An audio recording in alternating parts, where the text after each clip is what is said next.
for health.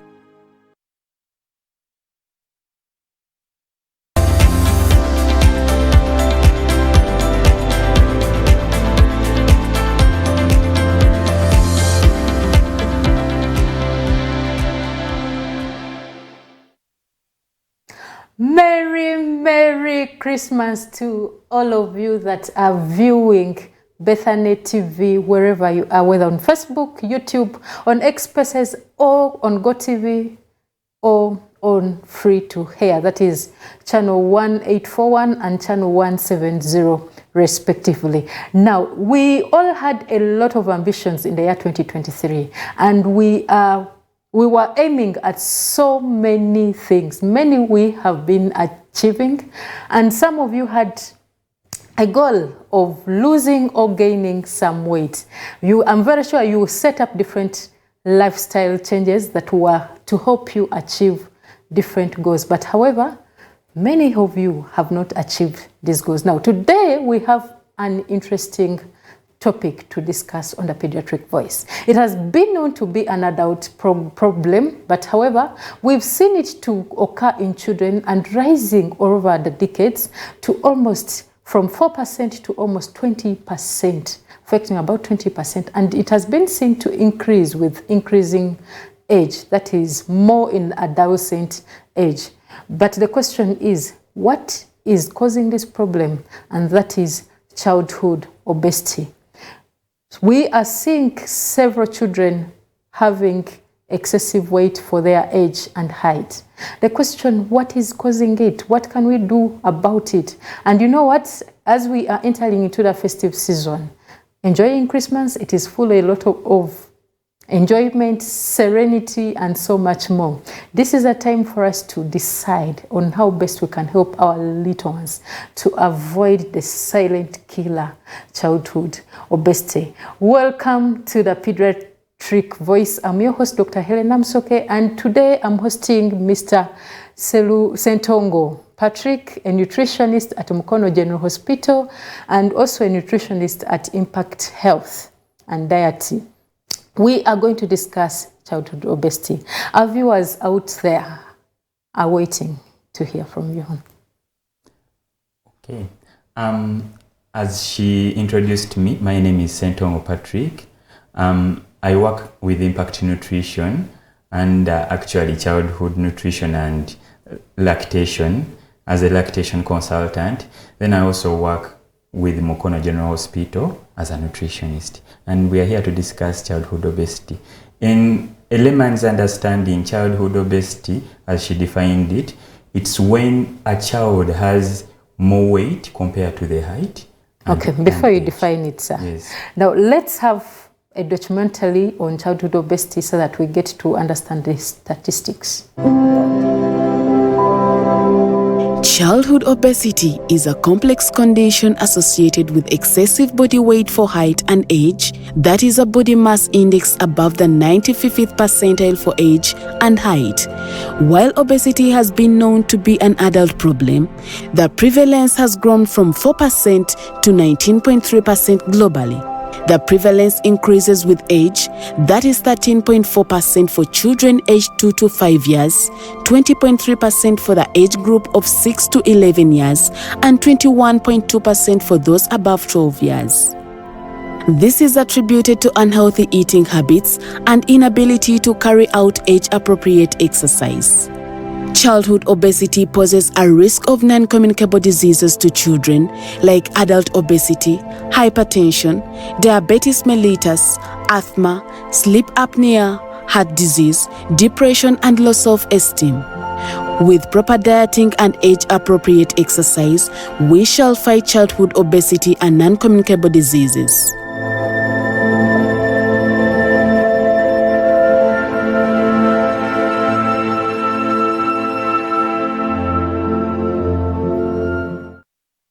So, Mr. Sentongo, you've heard the statistics.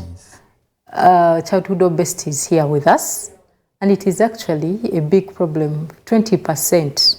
That means for every 5 children we see out there, 1 is affected by obesity. That is quite a common problem, and I don't know, what do you have to say about it? All right. Gone are the days when they used to say that, or like obesity, for example, for a child who is chubby, it's like they are seen as those ones that have money. Hey, they have money. They are eating well. Yes, they are eating well. Gone are the days. And if you're to look at the statistics actually,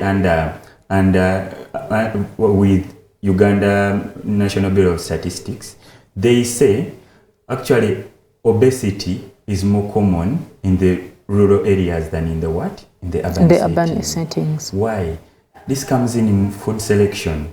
Then also actually societal and environmental changes. For example, if a child is advertising, let's say, a high calorie meal, for example, the sodas, these KFCs, all those other foods that are highly processed, another child will be like, well, I think this is the food I'm supposed to eat. And actually, as we know, our children, they like watching cartoons.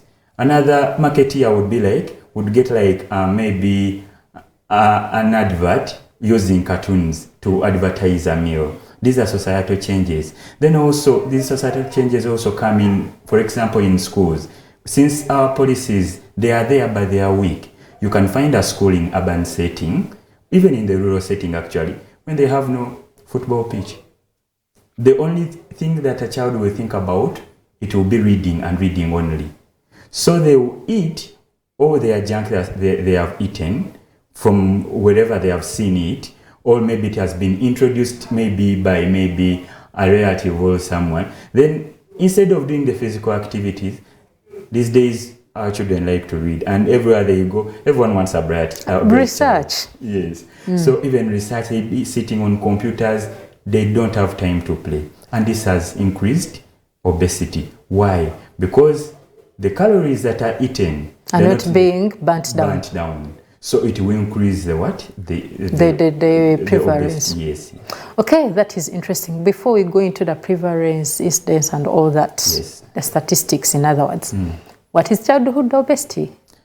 So childhood obesity, when it comes to the children under 5, and under nutrition, we classify those ones who are beyond the 3Z score above. That means they are very big for their weight, for their height and age. Then when it comes to above between 5 years to 19 years, that will be BMI for age. BMI is body mass index. That's when you take a measurement for maybe a child, then you compare it with the age. And if it is beyond 1 SD above, that is 1, 2, 3 SD, that means they're obese. And this, what does that mean? That means they have excess fat. And usually the fat usually starts from the points which are actually visible. For example, the tummy. You find a child, the tummy is increasing. Then it works that pressure on the upper body, the lower body. So the child will start feeling a lot of load above. So it will result into this child being less active. Why? They are feeling pain in the joints down. So that means they will be less active because they are feeling pain. And if you, as maybe a mother or a caretaker, you don't come in maybe to be concerned about this, the child will become less and less active, and the weight will increase because they're eating more than they're eating. So in a layman's language, as a parent, yes, how would I understand obesity with my child? In the layman's understanding, as I said, it's when a child starts accumulating a lot of fat in their body. That, for example, you start seeing their body as if they are exploding, swelling. Yes, as if they are swelling. Then compared to their age. Actually, it starts when even the child is still actually young. When parents be like, I want to see my child looking healthy. Sometimes they think looking healthy is when someone has gained a lot of weight. We actually sometimes think they are cute, eh? Yes, chubby babies look cute. Yeah. Yes. Then For sometimes these children, they don't even have the energy to cry actually, because they are very chubby. They take long to crawl. Yes, they take long to. So a parent will be like, my child is very peaceful. Ooh. Yes, they don't cry because they're always peaceful. Yet in the long run, this child is gaining actually. They don't have that energy. To cry, to express themselves. Yes, and you're feeding them actually more than they are supposed to have. For example, in, let's say, children below 6 months, if you expose them to more infant formula than the breast milk and the human donor milk, obviously the infant formula has more calories. It doesn't have a regulation like a breast.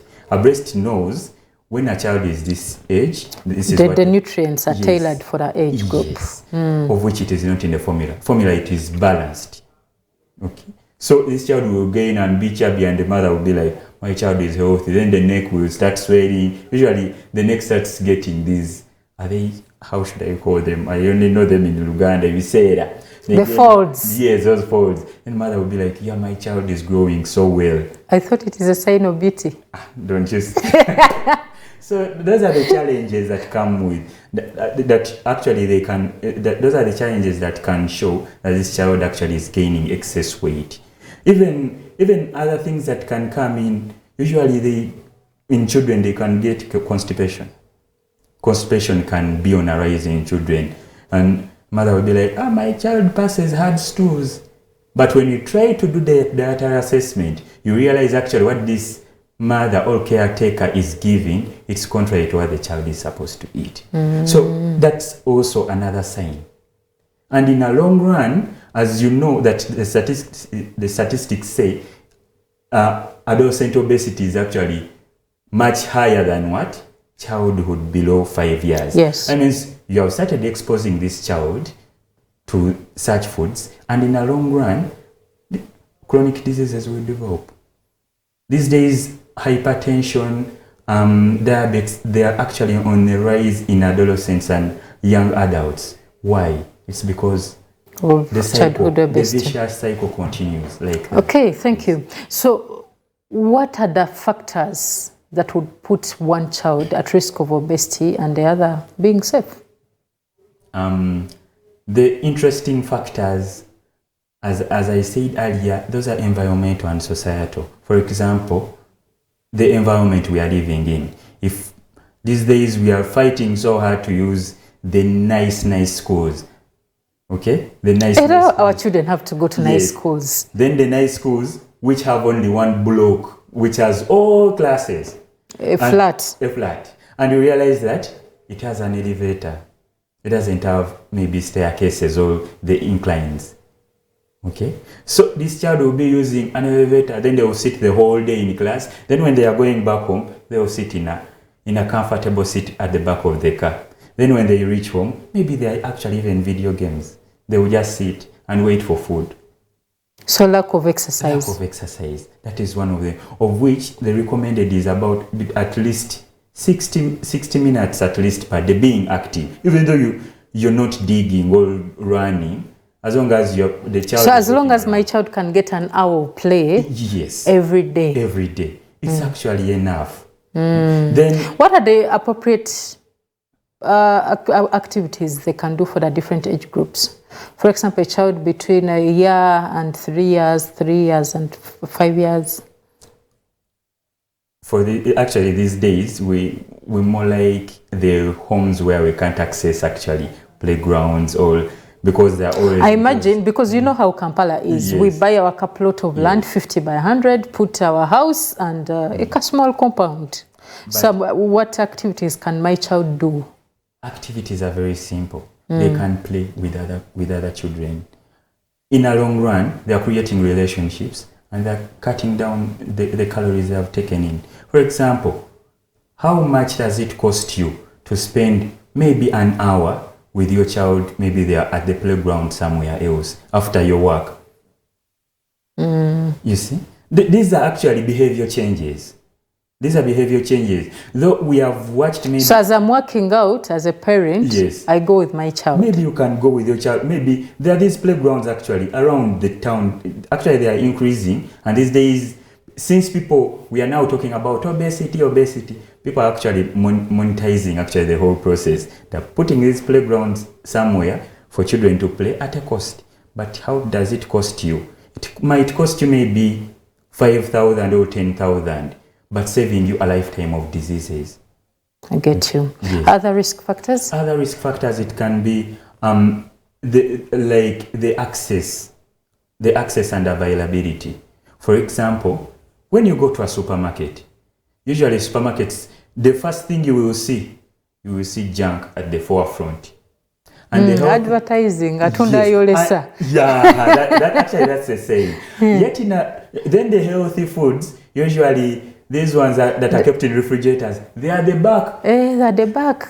Then when you come with your kamani, let's say you have carried your son. The sweets are usually at the counter. Exactly. The snacks, the next row. Exactly. And then from there, we will see a food corner there with lots of cakes. Yes. Then you will see a lot of toilet paper and everything in the middle until you reach the vegetables and fruits at the behind. Back. Actually, even these tellers and cashiers are wise. They will put the sweets at the counter, and when they're giving you back your change, it will be in coins. And for you, it will be like, I can't carry coins. And then you ask and you ask for sweet. For sweet. And even the child will be like, Mommy, sweet. No, before they even ask, they've already picked a crisp and a kick snack. Yes. Okay. Even when as I finish my point, when you have just entered the supermarket, by the time you reach at the back, your money is done to buy the apples and other fruits and vegetables. So that is accessibility of unhealthy foods. Yes. Thank you very much, Mr. Sentongo, for that insight. This is a very interesting discussion about how we are dieting and how we are maintaining our body weight. And we are yet to discuss the impacts of obesity in children. But first, let's have a break.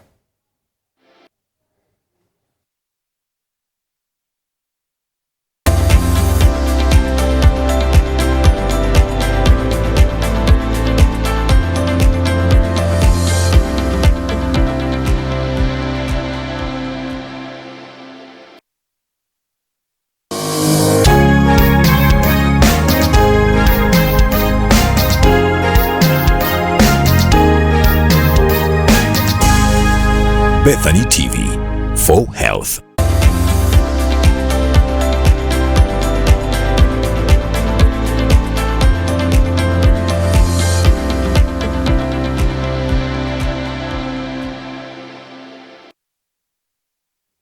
Welcome back from the break, and thank you for watching Bethany TV for health.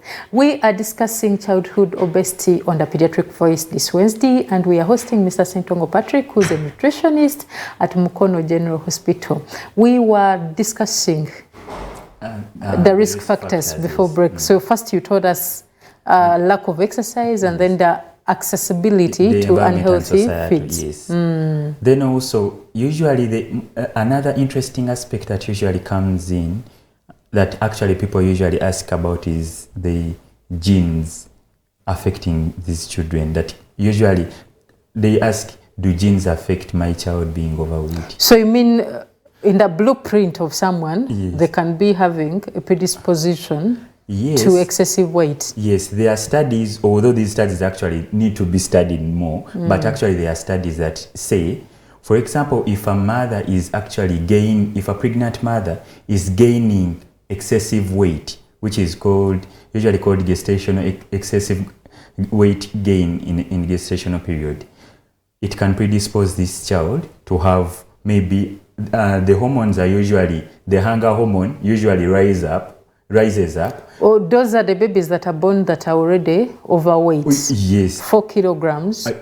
Yes. And above. Yes. Then also the hunger hormones are usually higher than the normal for the normal mothers. Then also some aspects that come in usually they are predisposed to these hormones that usually increase increase the building of fats in the body. Like insulin. Yeah, insulin comes in later when actually these babies have already gained the weight now. It is like a secondary factor. You first gain the weight, then now the insulin resistance comes later. Okay. And in the long run, it will lead to the diabetes. That's an interesting. Yes. The genetics have to play a role in childhood obesity. But however, before we blame the genetics, one of my lecturers used to say it, that sometimes we blame the genetics because everyone in the family is, you know, that size. Yes. But yet the problem is on the dining table. Exactly. I mean, we all enjoy the same unhealthy, Yes. you know? And usually we have a saying, you are what you eat. Exactly. Yes. What you put on your dining table, it is what you're exposing this child and actually yourself. And there was a study actually done, I think it was in the US, whereby these children that were having overweight parents, they were actually having a bigger what? A bigger weight. Even when they were actually adopted by another family. That's when genetics now come in play. Though you can work out this on a plate. So I may have the genetics. Yes. But if I'm cautious with my plate, Yes. the way I color my plate, I may survive obesity. The management will remain the same. Okay. Yes. Are there any other risk factors? Other risk factors maybe they can be predisposition to certain medication. For example, the corticosteroids, when these children are young, they can also predispose these children for to be overweight. Actually, abnormal weight gain. Yes. In abnormal areas. Yes, and this comes in actually back to the parent. Maybe a parent has given birth to a small baby. Then they be like, I want my child to be big. The problem is usually cough. Or even cough, yes. When they get cough, they buy Dexa. Yes. Actually, off the counter. Even these syrups, they will ask a neighbor, which medication did you use? Oh, you used that. They also usually use some cough syrups. Yes, and they have that element of weight gain, and they will use it over and over a time. Every time. And you know what they tell us when they come? I'm reporting you, dear parents. For me, it is this syrup that works for my child. If you don't give me that one, they will go and buy it for themselves. And yet they are. And usually the examples are these, like the highly effective syrups, which are high in what? The corticosteroids. So they'll be like, for me, this is what you'll be like, are you sure? And actually, when a child is young, these coughs and flus are normal. And these are the things that usually build immunity. Many mothers come to me and they be like, my child is coughing, what should I do? For me, the first thing I'll tell you, if the child is actually above 6 months, I'll go and tell you. For me, medicine always comes last. I'll be like, you can buy your oranges and mangoes. They're in season. Go and buy. If this child doesn't recover, maybe in a long run, that's when you come back to the facility to do medication. But even sometimes we have our clinicians and doctors out there. The moment a child comes, cough. Okay. They just write, you're predisposing this child to obesity. Yes, and obesity in a long run. Okay, thank you very, very much. It's a very good discussion about the risk factors. Now, we've had a child who has suffered obesity and has walked the journey of managing the problem. We had an interview with her. Let's have her and hear from her. Wow. I am Marian Kimbabazi, a student of Mount St. Mary's College, Namagunga, currently a Form 4 Vakis. The obesity started when I was 15 years, basically 15. That's when I gained a lot of weight during the COVID time. I used to eat a lot and just sit around, watch TV. At that time, I used to not like playing. At 15, I was 86 kilograms. My mom decided that we start exercising. Sometimes I used to feel insecure. I look at myself in the mirror and I'm like, I wish I'm like other girls who are small. Yes, but sometimes I used to be like, I mean, this is life. I'll reduce at some point in life, but let me enjoy my life. No one has the authority over my body, my rules. There is one morning, I can't remember the date, but there's this one morning, my mom brought the weighing scale and I had to step on it and like find out my weight because we're exercising and eating a lot. She told me to step on the weighing scale and I was 86. I was so shocked. I was shocked. I didn't have words because I thought I was exercising and burning all that fat. But then I was actually doing the opposite. I was gaining more weight instead of reducing. Almost sent me into a state of depression. I felt ignored by my fellow girls. And sometimes I would put on a clothes and I feel like I'm too big for that clothes or it doesn't look nice on me because of my weight. So when we got into the program, like the diet plan by Dr. Regina Nantege, it really helped a lot because it cut down the calories that I was eating. She removed most of the carbohydrates from my meals.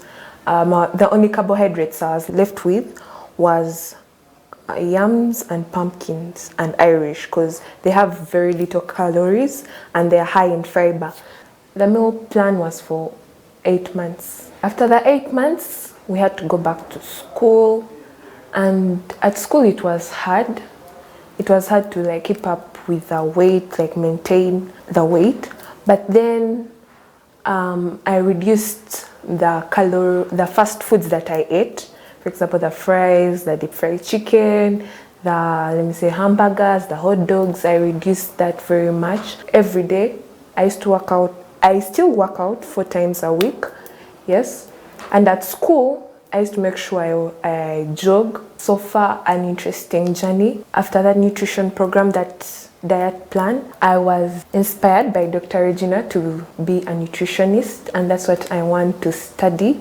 Nutrition and studying about food generally and how I can help people out there to manage their body weight and to show them that you can eat these foods like the greens. People don't like greens, like the healthy foods. They think like the fast foods are the nice ones, the junk food, but actually you can eat the healthy way but in a really fun way. When you're on a diet plan, you have to work on your mentality. If you're working out and you're on diet at the same time and you see you're not reducing, maybe you're not disciplined enough.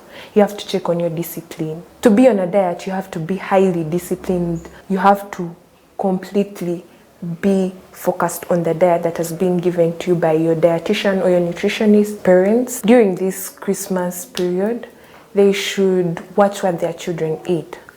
Especially those parents with children who have obesity. Obesity is very bad. It causes cancer. Generally a bad thing. It's not good, yes. You can introduce these healthy foods in a fun way. You just have to do your research as a parent.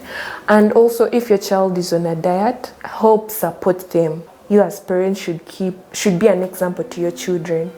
Yes, eat healthy and all will be well. Yes, Merry Christmas and Happy New Year.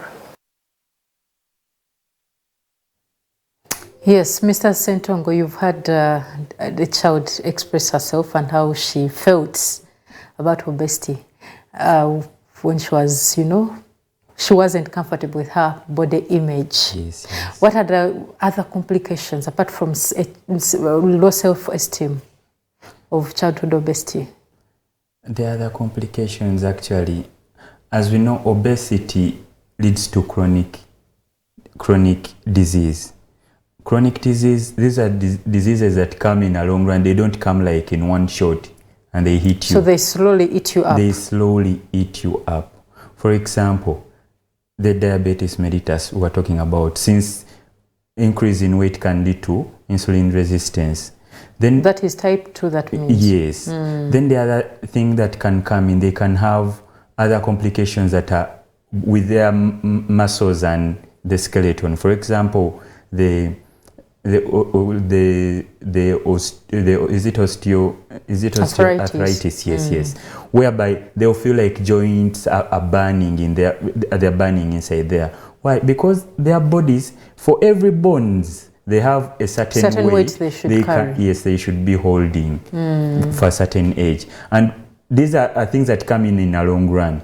Then also, other things that can come in, actually there are cancers in the colon and the GIT, the whole GIT, it can be affected. Even even the high blood pressure, it will come in a long run. These days, actually, statistics are showing that the high blood pressure, all those NCDs, the non-communicable diseases, they are increasing more in the younger adults. The younger adults are these ones, 20 years to 25 around there. Why? It can come from like way young. The teenage age. Yes. This child started like seeing her weight increasing at the age of 15. Imagine if she hadn't worked on that, where would she be at the age of 25? It would be totally a different situation. The short-term things, it can be constipation, having those small GIT issues, but long run, these long-term effects, the chronic diseases, actually have more and harder impact on this person. Yes, and all this can be managed and all this can be preventable. Yeah. Thank you very, very much. Now, having known the complications, of course, no one wants to ever see their child with cancer, with diabetes, with hypertension. So as we parents, what can we do to prevent obesity or to manage the weight of our children? The first thing, actually, she brought it out. The first thing is support.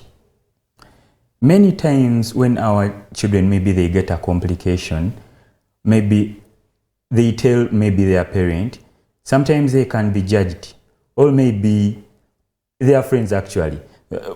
And usually, there's a time actually I wrote about an article which was about how people express themselves. I hear chubby. So sometimes they can be like, so am I in the middle of being chubby or overweight? What should I do? They are not sure. They are not sure. And for you as a parent, if you don't come in to support this child, to tell them what's good and right, they might not have the resources to get the right knowledge. As you know, these days, we have a lot of information at our fingertips. It can be like Google. This comes out, information overload. They don't have that enough time to get this support. So it's you to digest all this information, to acquire it from professionals, to digest it to this child. That is the first thing, support. Then the other thing that can come in as a parent, if you're changing this child's diet, change it for the whole family.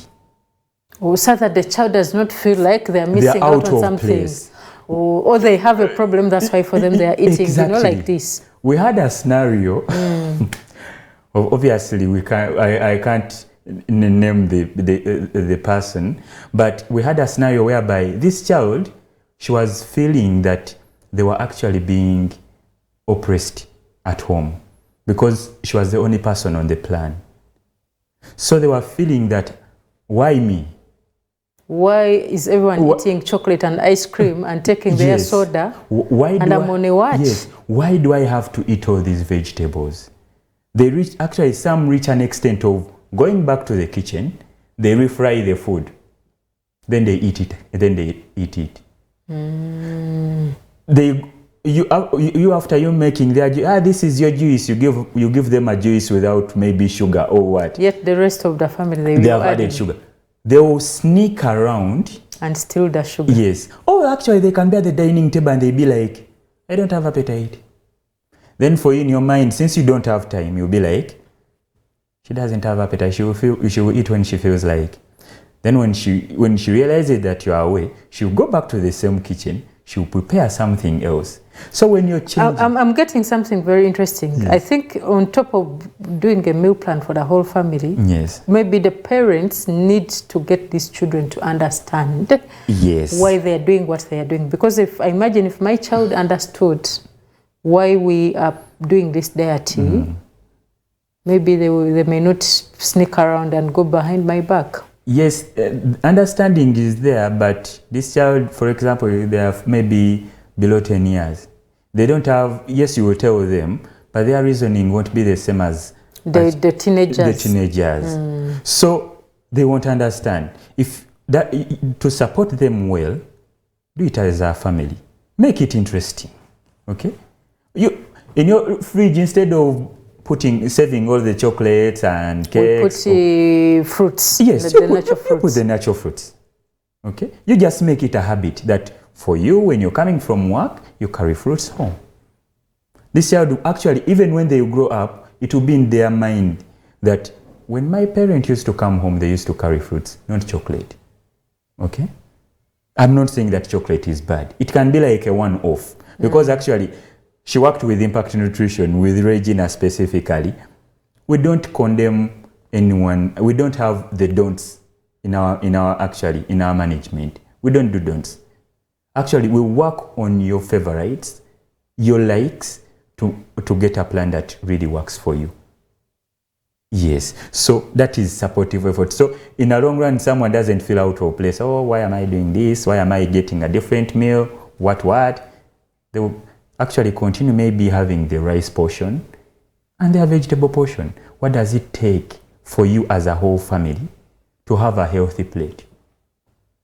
It actually helps the rest of us. Yes, it helps. It will help the whole of you.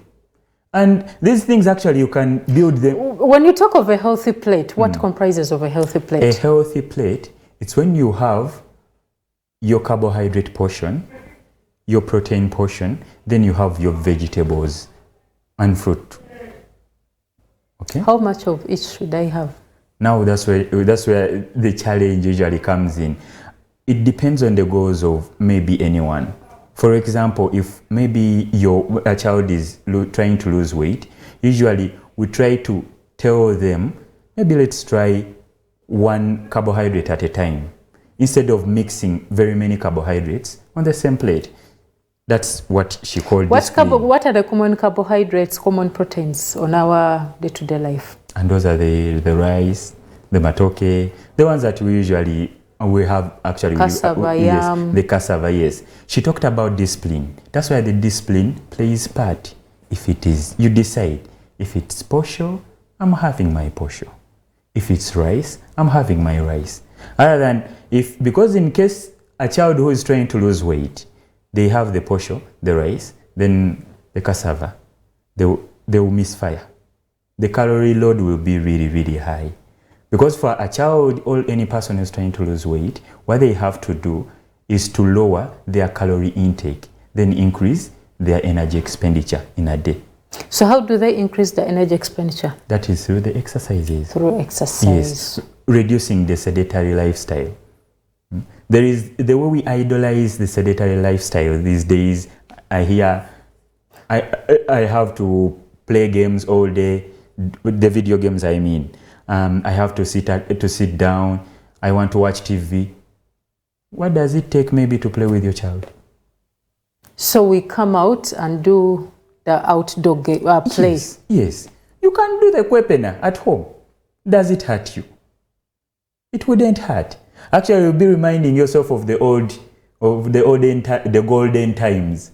And this child, in the long run, will be gaining her goal. It actually helps you interact with your child more. These days, actually, when it comes to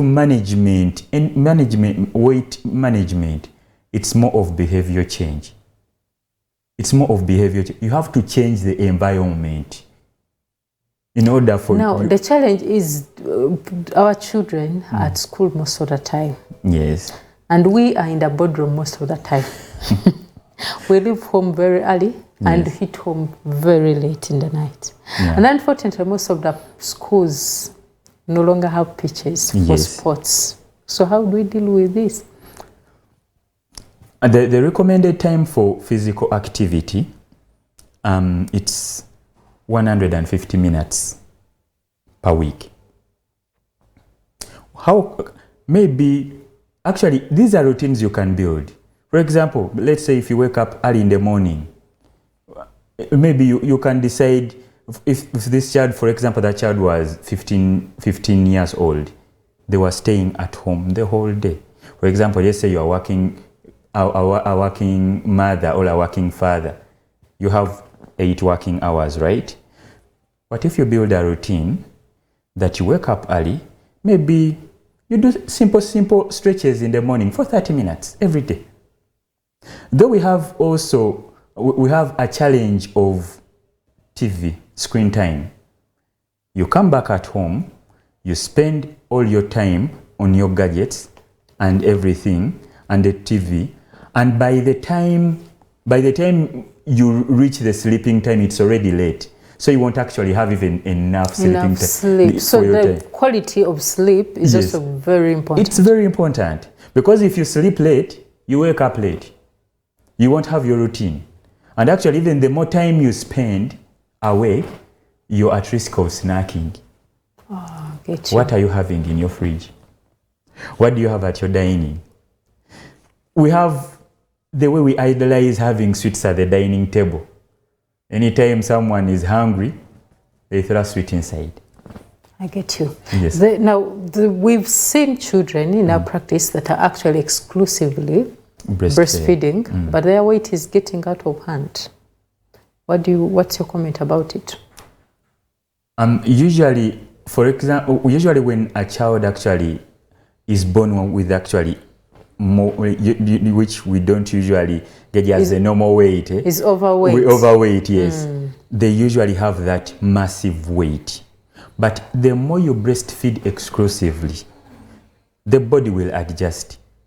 Because, as you know, a child is not born with a big stomach. Exactly. It's not born. The stomach is as small as this.